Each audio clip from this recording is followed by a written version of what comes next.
shine to him. If he would jump in, he's probably at a high point right now. He would certainly be criticized, for some of his actions. In a Democratic primary, of course, it's an attribute to be running for a third term for this president, and he would squarely be running for a third Obama term. But in a general election, that's very much an open question because, of course, the country is very much split on this administration. But right now, at this point, you're absolutely right. He is polling higher in some of those key swing states, and it's a sign that he would be a very strong challenger if he would decide to do it. But again, he is still weighing his options here. But this meeting today, the fact that he took a train down to Washington, took time out from his weekend and his family, of course, signifies that it was a pretty important meeting in his mind. Yeah, no question. Let us know when you learn more of what was talked about inside that room. Jeff Zeleny, thank you. Great reporting, Will do, Poppy. as always. Thanks. All right, on the Republican side, there are 16 candidates trying to steal some of the spotlight back from frontrunner Donald Trump. One of them joins me now. He is former Virginia Governor Jim Gilmore. Thanks for being with me. Thank you, Poppy. Let's begin with this. A new CNN poll has you at the back of the pack with less than 1% support. I know it's early. Donald Trump, by far the frontrunner here. What does that tell you about the electorate right now? Well, not all the polls are showing me in last place. There are a number of polls, including some in some states, that are showing me as high as in 12th place. So I think we're making progress. But what is going on now with Donald Trump in the first place, in my view, is that he's channeling resentment and anger in the community, particularly towards one ethnic group. And I think that's not appropriate. This is not a country that should be dividing people. It should be uniting people. We've seen this politics of division ever since President Obama has been in office. We're the party of Ronald Reagan. Ronald Reagan believed in adding people together. He believed in adding people to the party and adding people to the community. And that's not the voice we're hearing out of Donald Trump. We're hearing a voice of anger and resentment. Ronald Reagan said our destinations are more important than our origins. And I just think this is not worthy of the Republican Party and Reagan's party. Interesting you bring up Reagan because he says that's the last time America was great was under Reagan. Look, he's gotten a lot of attention for calling for the end of birthright citizenship, essentially changing the 14th Amendment. He said it last night at that huge stadium in Alabama. He said, I've shown you can change it and you can change it quickly. That's certainly still to be seen. But in response, you tweeted this: Trump's understanding of our constitutional system hasn't yet risen to the third grade level. He's not just wrong, he is dangerously wrong. What would your immigration plan be? Well, first of all, I have a sound immigration plan, but it's not one based upon anger and resentment. And it's wrong to say that we should be trying to change the 14th Amendment to the Constitution. It's there precisely to protect the American people, to give them the privileges and immunities of citizenship. It's wrong to talk about focusing on one ethnic group and then trying to take away citizenship. But I believe that we should control the border. We should eliminate sanctuary cities. Criminals who are on the street from other countries like that ought to be vigorously pursued.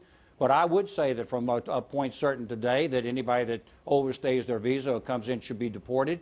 But we should not be trying to get rid of the constitutional right to birthright citizenship.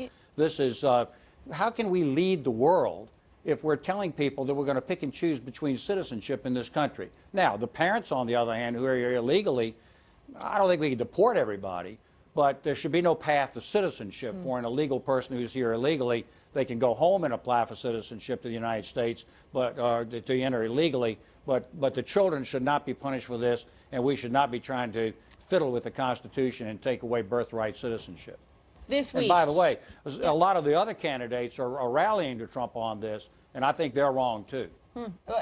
This week, the latter part of the week, just an explosion in the debate over the term anchor baby used by both Donald Trump and Jeb Bush, whether or not it should be used. Some are saying, why are you arguing about that rather than focusing on the policy? A, do you believe that is a term that should be used or a term that is offensive? And B, is that where we're at with immigration debate, arguing about word choice? Well, we shouldn't be, and some people may be offended. I can't speak to that. But the point is not that. The point is the practice that they're complaining about of people coming into the country specifically to have children and then use that to leverage themselves into citizenship. I agree that's a bad practice. And under my plan, you can still keep the constitutional provisions of citizenship, which has been exactly what we ought to do. And at the same time, the parents simply are not going to have a path to citizenship, so the children are no longer that kind of leverage on that.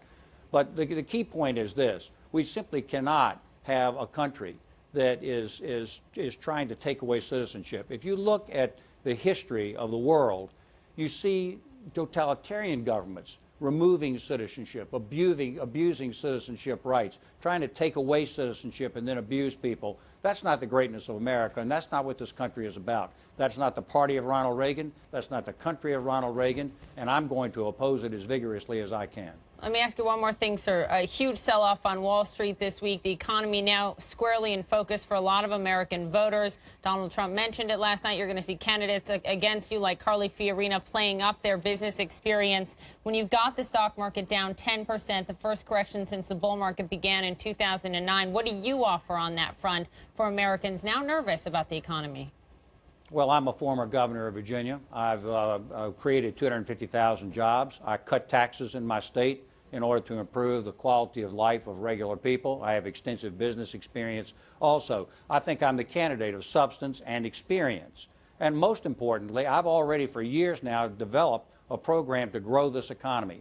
And that means that we're going to simplify the personal tax rates to 10, 15, and 25%. We're going to take business activity and combine it and charge it a tax rate of 15%. We're going to eliminate the death tax. And with a few additional tweaks, my economists tell me that we can get this economy going again and get the growth rate up, which raises wages, which gives people opportunity. That has to be the Republican goal. And right now, everything that's been going on under the Obama administration is keeping the economy down. It's time to get things moving again, and my plan would do that. Former Virginia Governor Jim Gilmore, thank you for being with me. Would love to have you back soon. Thank you, sir. Thank you, Poppy.